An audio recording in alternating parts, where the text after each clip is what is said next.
Savior when she was 9 years old. She was saved at a church near her home. After church, she went home and told her mama, my granny, that she had realized that she was a sinner, and that Jesus died for her sins, and that she wanted to live her life for him, knowing what he had done for her, and she wanted to be baptized.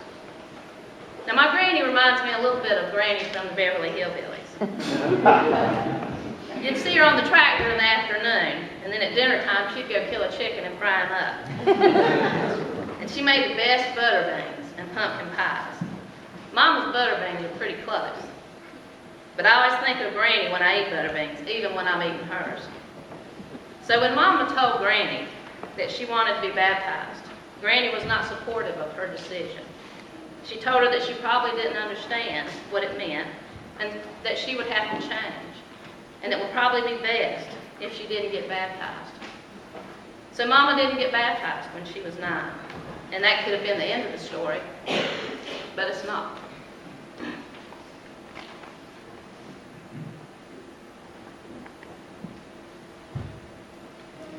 As a young girl, I spent a lot of time with Mom. I have 2 older brothers, so Mom and I were the only girls in the house.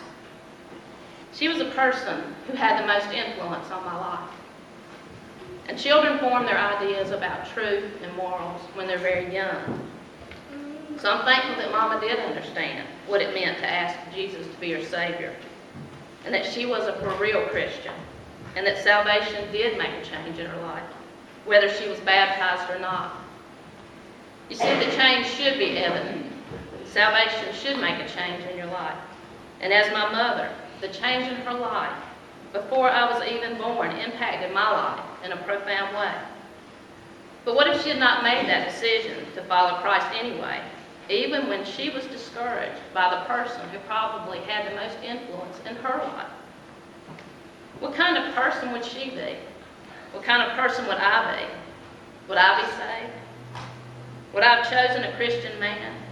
Would my daughter, Brianne, would my son, Zach, be saved? Would they have chosen Christian spouses and planned to raise their children in a Christian home? I asked Christ to be my Savior on May the 6th, 1973.